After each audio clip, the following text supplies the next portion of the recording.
네, 경제 역사 시사 타파의 박상욱의 쓴소리입니다. 원래는 목요일날에 번외 방송을 해야 되는데 오늘 그냥 하루 앞당겨서 하는 걸로 했습니다. 오늘의 주제는 저번 1부작의 이제 2부인데 중세 도시 탄생과 템플 기사단의 금융 조직을 이제 얘기하겠습니다. 오늘 뭐 아베 소식 하나 전해드린다면, 뭐 나는 아베 같은 사람이 이런 강성론자이면서 극우파고 이래가지고 난 종교를 안 믿는 줄 알았더니만, 그 일본의 통일교 같은 거를 이게 이제 지지하고 살짝 개인적으로 믿는 것 같습니다. 예. 그 한국의 문선명이 만든 통일교하고 최모 씨라는 일본의 저기 또 통일교를 만들어가지고 서로 한국 여자하고 일본 여자하고 결혼시키고, 뭐 합동 결혼식에 뭐 서로 밤에 뭐 하는지 모르겠지만 하여튼 그 별장에서 무슨 이상한 짓거리도 하고, 뭐 어쨌든 자기네끼리 막 재산도 갖다 바치고, 뭐 헌금을 한번 하면은 뭐 한 수천만 원씩 한답니다. 근데 그런 종교를 믿고 무슨 대일본 제국이었더니 뭐 하면서 아베노믹스를 수천조 돈이나 쓰고, 과연 그런 정신 상태로 나라의 총리가 될 자격이 있을까요? 저는 그 극우주의, 저도 애국자이면서 극우주의자인데, 저는 개인적으로 신념이 약한 새끼들이나 종교를 믿는 걸로 보고 있기 때문에 사실상 저는 쓰레기로 보고 있습니다. 그렇게 정리를 하고요. 이제 그만, 이제 동네 양아치 새끼 얘기는 이제 그만하고, 이제 서유럽의 탄생에 대해서 이제 얘기 먼저 얘기할게요. 일단 로마가 이제 콘스탄티누스 때 이제 황제 때 이르러 가지고, 이제 황제 지위는 세습체로 이제 정착이 돼요. 그 다음에 이제 당시 귀족들은 막대한 양의 토지와 개인 사병들을 보유하고 있어서 이제 황제보다 힘이 더 강했죠. 사실상 콘스탄티누스 황제의 복원된 얼굴을 보면 살짝 깜둥이처럼 생겼어요. 그 예수도 깜둥이처럼 생겨가지고 사기꾼 새끼처럼 이렇게. 그리고 역대 황제 중에서 이 콘스탄티누스가 가장 잔인해요. 자기 장모도 죽이고, 자기 장인도 죽이고, 자기 마누라도 죽이고, 자기 친자식도 죽여요. 뭐 하여튼 제일 나쁜 짓은 다 해놓고서 무슨 뭐 기독교에 뭐 시촌이 뭐 지가 무슨 뭐 콘스탄티노플에 뭐 수도로 옮기려고 했었다는 둥, 뭐 별 그냥 추앙받는 소리를 다 하고 있는데 그냥 개새끼예요, 내가 볼 때는 그냥. 근데 이제 이걸 이제 기독교로 인정했다 해가지고 이제 막 유태인들이 추앙을 해주고 막 그러는데, 사실 이 새끼 때문에 로마가 이제 망하기 시작하는 길을 빨리 열었다. 그다음 그 유대교 때문에 이제 이게 나라가 피폐해지기 시작한 것도 이 새끼 때문이라고 이제 보시면 됩니다. 뭐 어쨌든 중앙 집권적인 정부를 세우고 싶어 했던 욕망은 있었던 것 같아요. 그래서 이제 화폐 주조를 다시 시도하려다가 다시 실패해요. 귀족들의 오히려 거꾸로 이제 은하를 계속 유출하고 계속 사치를 일삼아가지고 결국은 은광을 새로 캐야 되는데 은광은 고갈되고, 결국은 은 함량은 백분질로 처음 아우구스투스보다도 더 줄어들어서 사실상 이제 물물 교환 거래가 이때부터 이제 시작이 됩니다. 사실상 로마는 이때 망한 겁니다. 그리고 흉노족 같은 유목민족 새끼들한테 밀려 통치 기반이 무너져 버립니다.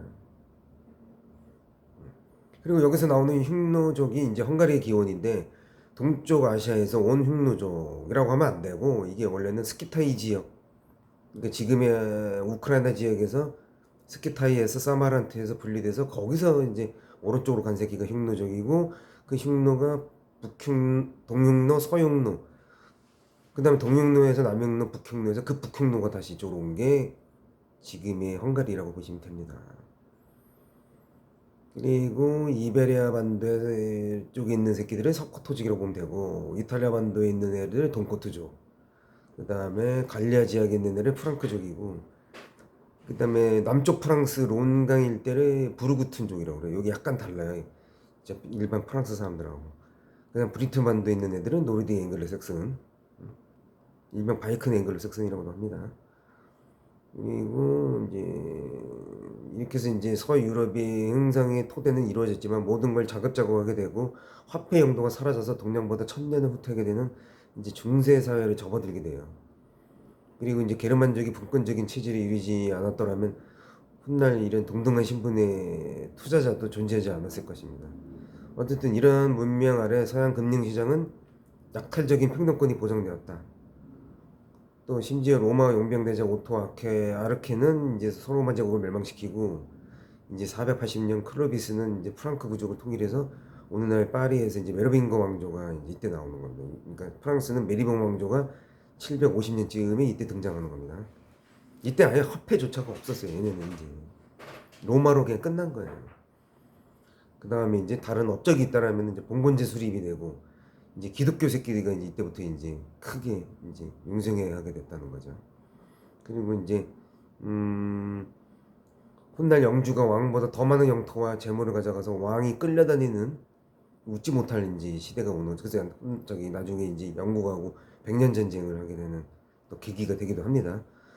이후 샤르마르 때 이제 영주 등의 땅을 다시 사들이고 다시 화폐 주조를 시작을 해서 힘을 키우지만 어떻게 되죠? 다시 무너져가지고 다시 돌아갑니다. 그래서 결국은 화폐는 안에서만 유통이 일부 되고 수공업으로 하다가 왕실은 더 가난해져서 전국에는 영주의 힘의 나라인 봉건제 시대가 이제 개막이 돼요.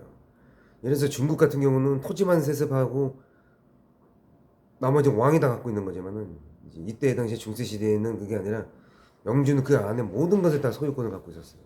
그러니까 국왕이 거꾸로 반대로 이 영주가 소유한 거를 가질 수가 없었어요. 뺏을 수가 없었어요. 하여튼 그런 중세 사회였다. 그러니까 중국의 이 아시아의 봉건 사회하고는 좀 달라요. 그러다 이제 바이킹 시대가 와서 이제 9세기에 이제 약탈로 바뀝니다. 얘네들은 자급자족이나 이런 걸 이제 스스로 못하니까 이제 데인노라는 이 잉글랜드 북동부 지역을 약탈하기 시작하면서 유럽인들의 약탈 경로가 이제 시작을 돼서 이제 소농 경제가 파괴되고 이제 식민지 탄압과 해상 무역이 이때 발달해요. 이때 이제 우리가 아는 바스크족 있잖아요. 그 피레네 산맥에 있는 걔네들도 얘네하고 교통을 합니다. 근데 희한하게 둘이 안 싸우고 이 바스크족이 얘네를 잘 따라가지고 오히려 무물 교환, 서로 교환을 무역 교환을 합니다. 참 특이하죠. 둘 다 힘이 세서 그런 건지 아니면 바스크족이 그때도 아주 그냥 포악해서 그런 건지 어쨌든 바이킹족의 약탈 자금은 상업자본이 되어서 스칸다니아 반도에 새로운 상업지구가 돌아서고 아르크 시장에는 다시 향료, 비단, 양모가 넘쳐서 사치품이 다시 유행하기 시작합니다. 그리고 이때 아시지만 슬라브 지역에 키예프 공국을 세워서 이제 키예프 공국이 뭐냐면 그 당시 키우, 루스, 슬라브족 새끼들이 이제 원해서 이제 여기 있는 왕자가 파견돼 가지고 바이킹 중에 이제 콜로가 이제 노르방디 왕국도 세우고 이제 저기 남부 이탈리아에는 이제 시칠리아 섬까지도 항로를 개척합니다. 다 이때 이루어지는 겁니다. 그래서 10세기에 강력한 왕권 체제가 이제 이 북유럽에 등장하기 시작합니다. 그때까지만 해도 이 유럽 중앙 쪽은 강력한 왕권이 없었어요. 먼저 얘네가 이제 북유럽이 먼저 한번 이제 상품 경제를 발전시키고 이제 영주의 간섭 없이 도시 체제를 꾸려나갈 수 있는 이제 나라가 이제 생기는 거죠. 일종의 12세기 때가 더 잘 살았어요. 오히려 14세기, 15세기, 16세기 때는 소빙기 시대다 해가지고 추위가 오고 이런 패스트병이 유행해서 더 힘들었는데 이 12세기는 오히려 따뜻하고 이때는 더 잘 먹어가지고 이때는 또 기근이 없었어요. 그래서 어떻게 보면은 딱 좋은 시절의 약탈과 이 바이킹족이 맞아떨어졌다 이렇게 보시면 됩니다. 어쨌든 이때 당시에 상품을 다시 유통시키고 신흥귀족이 탄생해서 시민이라는 계급이 이때 다시 한번 대두가 됩니다. 그 다음에 이제 얘네 시대가 끝나고 이제 유럽에서는 11세기쯤 돼서 셀주크 투르크가 기독교인들의 이제 참배를 금지하고 예루살렘에서 이제 한번 살인 사건이 일어나는데 이걸로 계기로 해가지고 이제 십자군 원정이 이제 발발하게 되죠.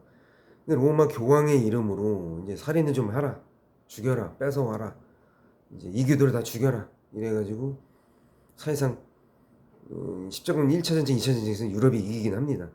근데 실제로는 셀주크 투르크 애들은 처음에만 좀 예루살렘 하다가 그 몇 명만 살인을 해서 죽인 거지 2차 전쟁, 3차 전쟁 때는 오히려 무슬림 애들은 살인은 안 했어요. 절대로 일반 시민은 죽이지는 않았어요. 근데 이게 이제 와전돼가지고 그냥 하나님 이름으로 죽여라, 여자도 강간해라, 뭐 씨발 막 뺏어와라 이래가지고 이때부터 이제 사륙을 일삼는 이제 이상한 전쟁이 일어나기 시작하는데요. 어쨌든 여기서 이제 태풍 기사단이 결성돼서 이제 예루살렘을 털어나오고 그 재산을 이송하는 과정에서 이제 애들이 엄청난 재물을 얻습니다. 여기서 금과 금은 모아도 얻고 뭐 이런, 그렇게 돼가지고 십자군들이 거꾸로 이제 대출을 해주고 이자를 받아가는 십자군 기지 분점 은행을 만들어요. 그래서 중동과 유럽 남부 지역의 천여 군데의 이제 업종과 국가를 초월하는 국제적 금융 조직이 이때 생깁니다. 근데 아직도 이때까지만 해도 사회재산이 허락되지 않고 아직까지도 돈만 짓는 작업은 유럽에서는 천한 백정새끼 취급을 받아가지고 아마 이 이후에 유대계 새끼들이 좀 유리해지지 않았을까. 유대계 애들이 똑똑한 게 아니라 어쩔 수 없이 걔네들이 돈을 만들 수밖에 없는, 형국으로 갈 수밖에 없는 환경을 이때 끼고 있었다, 이렇게 보시면 됩니다.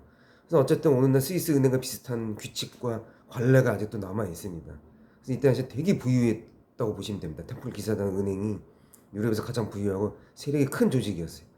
뭐 저축, 송금, 신탁 다 확대돼서 했던 정통적인 은행업을 이때 시작했다고 보시면 됩니다. 그래서 우리가 말하는 검은 금요일, 13일의 금요일이 바로 이때 이제 생기는 겁니다. 이제 프랑스 필리프 4세가 왕실 재정을 메꾸자고 이 템플 기사단 애들을 우상숭배 2단 행위로 제목을 갖다 붙여서 138명 체포하는 사건이 벌어지거든요. 이때 재산 압류하고 좀 죽이는데, 이때 이제 이게 13일의 금요일이에요. 그래서 이게 유행한 겁니다. 그래서 여러분도 아시겠지만 이제 은행이라는 게 유럽에서는 이때 이제 제대로 탄생돼가지고 이게 나중에 스위스 국제은행으로 이제 이어지는 전통이 생기게 되는 게 또 이때입니다. 그래서 이제 오늘은 두 번째 시간, 중세 도시 탄생과 템플 기사단 금융조직 탄생이 여기서 이루어진 겁니다. 자, 이제 오늘 2부작까지 끝났고요. 이제 다음 주는 이제 3부 이제 시작할게요. 자, 여기까지 경제 역사 스타파의 박상욱의 쓴소리였습니다.